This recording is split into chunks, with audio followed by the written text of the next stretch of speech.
May I move to refer the verified complaint for impeachment against Vice President Sara Zimmerman Duterte to the Committee on Rules. I so move, Mr. President. The presiding officer will now call the impeachment court to session, and then the members will now take their oath as senator judges. Na tayo po ay naguhubad na ngayon ng sombrero ng pagiging legislative body kung di tayo po ay hindi pa rin korte. Actually, Mr. President, the majority is kind enough para pagbigyan yung pakiusap ng minority. Yung unang aktual na araw ng trabaho ng trial court ay sa Miyerkules pa.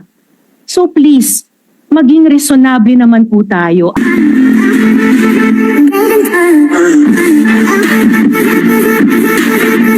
Mr. President, mga kasama, ang ginawa natin, tinilad-tilad natin yung original motion. Pleasure of the Honorable Villanueva. Yes, Mr. President, just to put into the records, Mr. President, that while the minority leader made a motion a while ago, we were able to consult with different stakeholders, members of the Senate, and the minority leader agreed that this representation would amend his motion per se, Mr. President. And so with that, Mr. President, at this juncture, may I move to refer the verified complaint for impeachment against Vice President Sara Zimmerman Duterte to the Committee on Rules. I so move, Mr. President.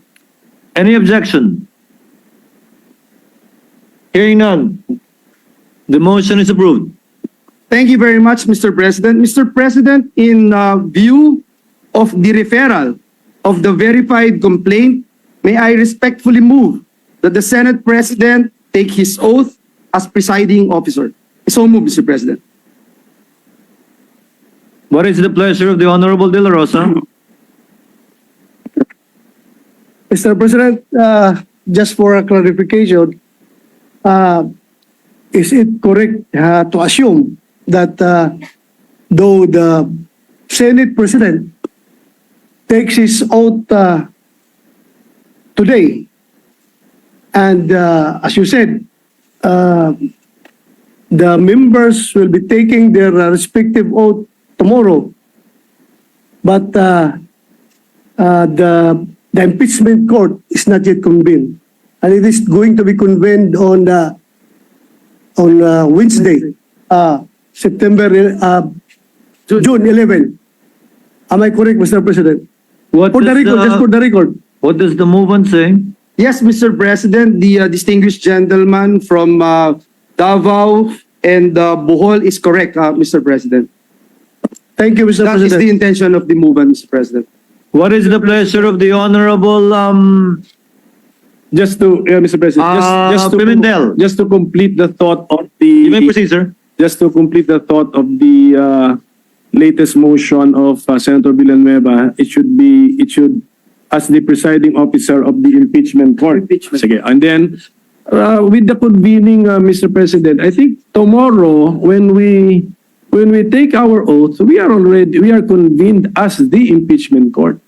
So, I don't know, that's my technical understanding, Mr. President, because the presiding officer will now call the impeachment court to session, and then the members will now take their oath as senator judges. So that is already convening the court as far as this representation is concerned. What does Mr. the move? President, if I may, Mr. President, as the Senator Villanueva is recognized. You may proceed, sir. Mr. President, I stand firm with the motion that I am proposing right now, as this came through out of the consultations made by this representation to a lot of members of the Senate, Mr. President, just to put that on record. But just to clarify, this is akin or similar, Honorable Villanueva, to, for example, those who are newly elected to serve a term beginning January 30, 2025, who won in the last elections, where they can take their oath today, Yes. next week, or even for the past several days. but still the term of their office will commence or begin on June 30. Would that be a good analogy? Yes, Mr. President, you are correct, Mr. President. What is the pleasure of the Honorable Marcos? Or nakatayo? What is the pleasure of the Honorable Revilla, rather Padilla, and then De La Rosa? Ginoong Pangulo, gusto ko lamang pong malinawan sa salitang Tagalog na ang hudyat po ng ating mahal na kapatid na Senator Joel Villanueva na kayo po ay mag-oath. Hindi po ibig sabihin na tayo po ay naguhubad na ngayon ng sombrero ng pagiging legislative body kung di tayo po ay hindi pa rin korte. Gusto ko lamang pong linawin. Tama po, Ginoong Pangulo, ang binigkas ng ating kapatid Senator Robin Hood Padilla na hindi po natin hinuhubad ang ating sombrero bilang legislative body ng Senado at hindi po tayo nagko-convene as an impeachment court. Maraming salamat po. Yun lamang po, Ginoong. Honorable De La Rosa and then the Honorable Tolentino. Yeah, I just would like to be clarified, Mr. President. If it follows that after all the members of this body have taken their oath, it would automatically trigger the convening of the impeachment court. Therefore, I move that we make our oath on the 11th, Mr. President, as originally scheduled. Mr. President, if I may, Mr. President. Senator Villanueva. To just clarify, Mr. President, the motion is for the Senate President at this time. The motion at hand is that the Senate President would take his oath as the presiding officer of the impeachment court. The next motion that we agreed upon a while ago is for the members of the Senate, the senator judges, to take their oaths, Mr. President. But just the same, Mr. President, let me emphasize again, whether today or tomorrow's oath taking, this representation was made to believe that we are not yet convening as a court. Okay, Mr. President. And we are to convene the impeachment court on Wednesday, June 11. I agree, Mr. President. That is the Senator Tolentino. Just to further clarify, Mr. President, the impending oath of the Senate President is, if I'm not mistaken, and the movant can clarify this, pursuant to Resolution 39, Section 3 of our rules, which states, and I quote the pertinent provision, the President of the Senate shall preside in all other cases of impeachment, and for that purpose be placed under the prescribed oath or affirmation by any person authorized by law to administer an oath. The same, Mr. President, is pursuant to the constitutional command under Article 11, Section 3, Paragraph 6, that when sitting for that purpose, referring to the impeachment, the senators shall be on oath or affirmation. Is that the correct clarification, interpretation, if I may ask the movant, Mr. President? What does the movement say? Yung po bang panunumpa ngayon ng ating Senate President ay sang-ayon sa Resolution number 39 patungkol sa impeachment proceedings at sang-ayon din sa Article 11, Section 3 patungkol po sa panunumpa ng Senate President at lahat ng senador kung magbubukas ang isang impeachment trial court. Yun lamang po. yes, Mr. President. Mr. The answer is in the affirmative, Mr. President. Thank you, Mr. President. Thank you, Mr. President. We can Senator Pimentel is recognized. since we are debating on the nature of the third motion, actually, we're still on the second motion. Kaya nga. So, maybe if we can wait for the third motion and then revive this topic, Mr. President. I have no problem with that, Mr. President. And so I moved for the previous motion, Mr. President. The previous motion to the Senate President. And to take his Senator oath. Coco, you have no objection as to the clarification made by Senator De La Rosa earlier with respect to the second motion.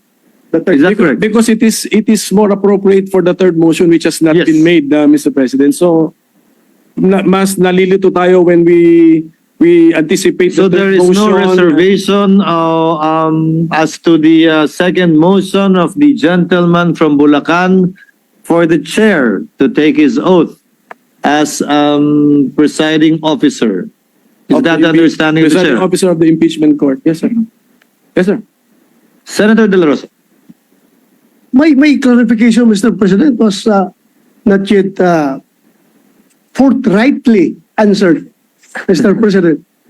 Can this can the presiding officer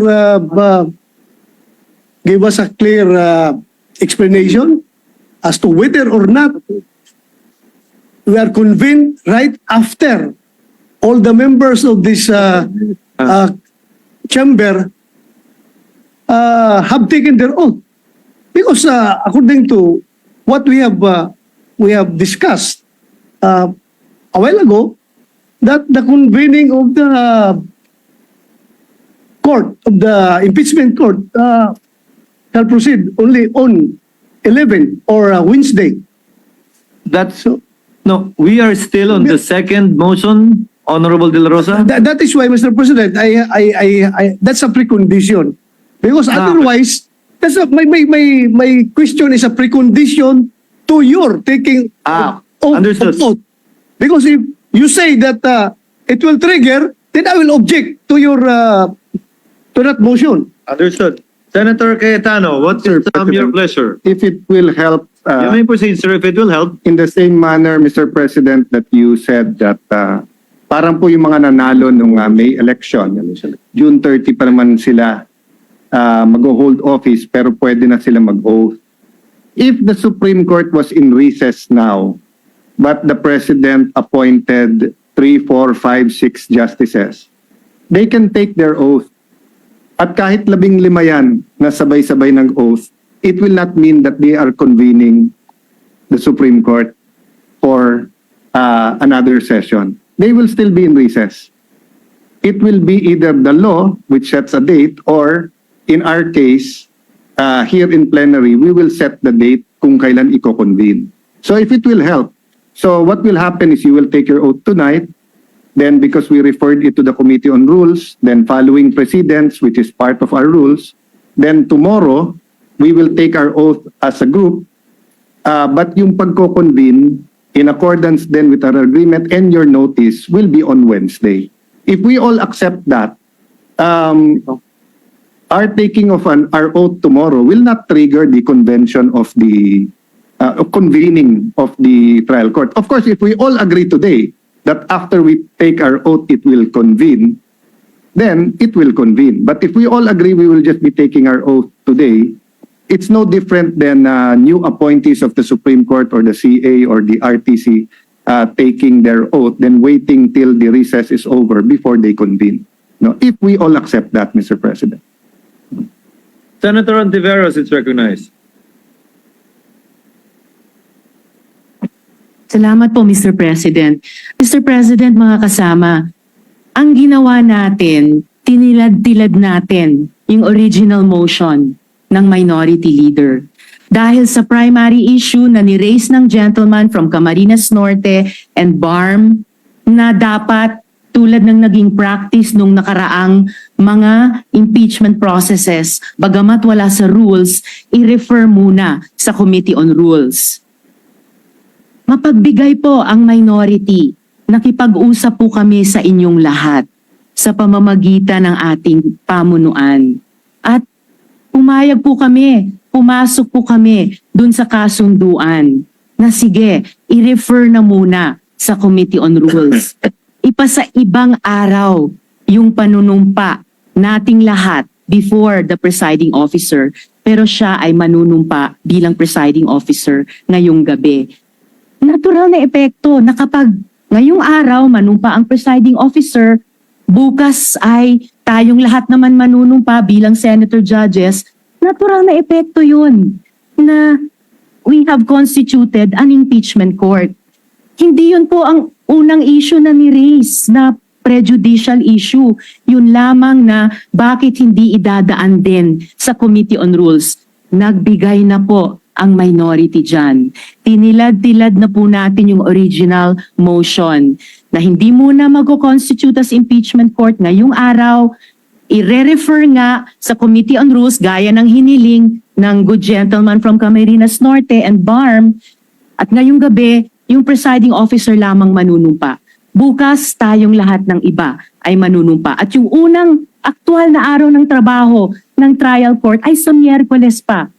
So please, maging resonable naman po tayo at tumupad naman po sa mga kasunduan nung tayo ay ilang oras na nagbubuo ng kompromiso na handa na nating tanggapin dito. Tumupad na kami dun sa prejudicial concern na idaan muna sa Committee on Rules at iisa lang ang manunumpa ngayong gabi. Bukas, tayong lahat ng iba. There is no harm na nag-convene na tayo bilang korte bukas dahil wala pang gagawin ang korte bilang korte sa Miyerkules pa po. So I am appealing to the plenary, i-uphold naman natin yung pinaghirapan nating compromise nitong nakaraang 2 araw na tumupad dun sa unang issue na ni-raise ng good gentleman from Camarines Norte at BARM. Please lamang po mga kasama, palihog mga kauban. Salamat, Tabi, Mr. Thank you, President. Senator Ontiveros. Senator De La Rosa is recognized. Actually, Mr. President, the majority is kind enough para pagbigyan yung pakiusap ng minority. Na originally naka-schedule na tayo on May 11, yung ating lahat-lahat na gagawin. June 11, lahat natin gagawin. So, what's the difference kung yung aming pakiusap ay pagbigyan rin naman? Mr. President, just a clarification. With the permission of Senator De La Rosa, Senator Cayetano is recognized. Just to clarify and I beg the indulgence of the minority. Kasi ang napag-usapan natin off the record, mag-oath na si SP as presiding officer of the impeachment court. Tomorrow tayong mag-oath and then ituloy yung Wednesday. Yun yung agreement natin. We were silent on convening. So good faith everyone because ang pagkaintindi naming marami na convening is a formal act. Hindi lang yung pag-oath na triggers that, di ba? Ang pagkaintindi pala ng minority is that, so I'm just saying, if we cannot agree, we cannot agree. But there's no bad faith in both sides. So please accept my explanation. Then we can agree or agree to disagree. So, Mr. President, Senator Pimentel is recognized. if we look at practice, kasi nga, kaya kami nag-compromise na dun sa referral to the Committee on Rules out of practice, not out of the letter of our rules. If we remember correctly, for those of us present in the last impeachment proceeding held in the Senate, nag-oath po ang members ng Senado when the court was called to session, Mr. President. So it was a court session. Nag-oath tayo as members of the senator judges. So if we want practice, to follow practice, let us convene the court and take our oath. And then yun, siguro ang good faith agreement na lang natin, let that be the only agenda of the court on Tuesday. So you can ask our staff to check if what I'm saying is correct, that when we took our oath as senator judges, it was the court, the Senate as sitting as an impeachment court convened already, Mr. President. So yun po yun. So ganoon na lang, in good faith tayo, and then that's our we make it of record now that that's the only agenda of the court, and then Wednesday na po yung actual work as stated by the Deputy Minority Leader. Mr. President, I think Senator Cayetano. the misunderstanding comes from when to convene because Senator Bato and whoever else have the same thinking, I was right to assume that Wednesday magko-convene. So he still has to till tomorrow to decide whether he will give a privilege speech or make any motion depending on his gathering of his thoughts tonight. So kung mag-agree na tomorrow na mag-convene, that's why isa-signing ni Senator Bato is before mag-oath, he can take the floor. At sabi naman namin, well, anyone can take the floor based on personal and collective privilege, no? So dun po ngayon may konting stalemate, no? Because Senator Bato doesn't want to be he doesn't want to be put in a position that he voted that tomorrow magko-convene right after mag-oath, pero may privilege, may speech pa siya before that. Am I correct, Senator Bato? Baka impeachment na maging Bato pa. Kaya magsasalita muna si Senator Bato bago doon. So that's the problem in agreeing with the second and the third motion as of now. So as not to belabor the point, with the permission of Senator Pimentel, the movement has already stated in the affirmative that the idea behind this motion, both for this representation, when this representation takes its oath, and when the other members of the chamber take their oath, is that we are not yet convening the impeachment court. So that was the answer of Senator Villanueva to the query, the movement, to the query of Senator Bato. That is the status. As stated by Senator Cayetano, there seems to have been a misunderstanding that was clarified that indeed, in good faith, there was a misunderstanding with respect to the effects of that motion. But the status is that is the intent of the movement. Unless there are... We cannot obsess over practice in the first motion and then abandon the practice on the third motion, Mr. President. So I'm just saying that Senator practice ang ginamit to accommodate the first motion and yet practice hindi observe sa third motion, which is when we take our oath as senator judges, the court is convened. Unfortunately, The Mr. movement President, doesn't. if I may, Mr. President, unfortunately, we have yet to make any third motion, Mr. President. Yes, precisely. That's the thing, Mr. Pero- President.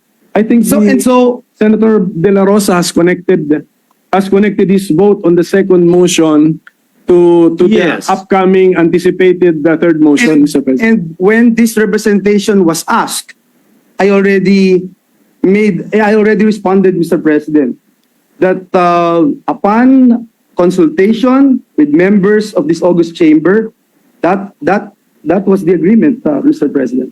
Again, to settle the issue, to abbreviate the proceedings as well, given the response of the Honorable Villanueva to the query of Senator Bato, and given the reservations of the Honorable Pimentel, do I take that as an objection to his second, or do you want to reserve the objection to the third motion?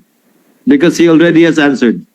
Can we proceed with the second motion without objection? No, because we are being trapped, Mr. President. The minority is being trapped if we will not object to the third motion, which is the oath-taking of the senators as senator judges. Gusto nga namin convening of the court tonight, Mr. President. This is the product of an attempt to compromise the pending motion, Mr. President.